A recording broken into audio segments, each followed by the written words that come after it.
എന്തൊക്കെയാണ് ഇപ്പോഴത്തെ പുതിയ പുതിയ വിശേഷങ്ങൾ? പുതിയ വിശേഷങ്ങൾ ഇങ്ങനെ കുറച്ച് ഷോസ് ഒക്കെ ആയിട്ട് ഇങ്ങനെ അറിയാപ്പോ നല്ല തിരക്കിലാണ് എന്നുള്ളത്. ആ കുഴപ്പമില്ല. പിന്നെ ഇങ്ങനെ കുറച്ച് ക്ലാസ്സുകളും കാര്യങ്ങളൊക്കെ ആയിട്ട്. ക്ലാസ്സുകൾ എന്ന് പറയുമ്പോൾ ക്ലാസ് എടുക്കുകയല്ല, പഠിക്കാൻ. പഠിക്കുന്നുണ്ട് ഇപ്പോഴും. എന്ത് കർണാടക അല്ലേ? കർണാടക എല്ലാം കുറച്ച് പിയാനോ ക്ലാസ്സും അങ്ങനെ ഇൻസ്ട്രുമെന്റ്സ് ഒക്കെ. ഹിന്ദുസ്ഥാനിയിലോട്ട് മാറ്റം വന്നിട്ടൊന്നുമില്ല അല്ലേ? അല്ല, പഠിച്ചത് കർണാടക ആണല്ലോ അല്ലേ? അതെ. ഞാൻ ക്ലാസ്സുകൾ എന്ന് പറഞ്ഞപ്പോ അതിന്റെ പകുതി ബ്രേക്ക് എടുത്തിട്ട് ഹിന്ദുസ്ഥാനി എന്തോന്നുള്ളത് ഇല്ല. ഇപ്പൊ സ്റ്റാർ സിംഗർ കഴിഞ്ഞിട്ട് ഇപ്പൊ 2 വർഷമായല്ലോ അല്ലേ? 2 വർഷം ആയിട്ടില്ല.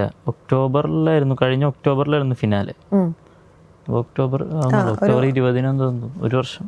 1 വർഷം. എങ്ങനെ ഉണ്ടായിരുന്നു ആ ഒരു ജേണി? ഒരുപാട് സ്ഥലത്ത് പറഞ്ഞിട്ടുണ്ട്. ജേണി എന്ന് പറയാൻ അല്ല, എന്ത് ഇപ്പൊ കുറച്ചും കൂടെ ഓപ്പൺ അപ്പ് ആയിട്ട് പാടാനൊക്കെ അല്ലായിരുന്നു അവിടെ നിന്ന് കിട്ടിയ ഒരു എക്സ്പീരിയൻസ്? അല്ലെങ്കിൽ അതൊക്കെ ഉണ്ട്. നമ്മളിങ്ങനെ എന്നും പാടുകയാണല്ലോ, അതിൻ്റെതായ ഒരു സീരിയസ്നെസ്സോടുകൂടി പാടുന്നതുകൊണ്ട് അതിൻ്റെതായ ഒരു മാറ്റം.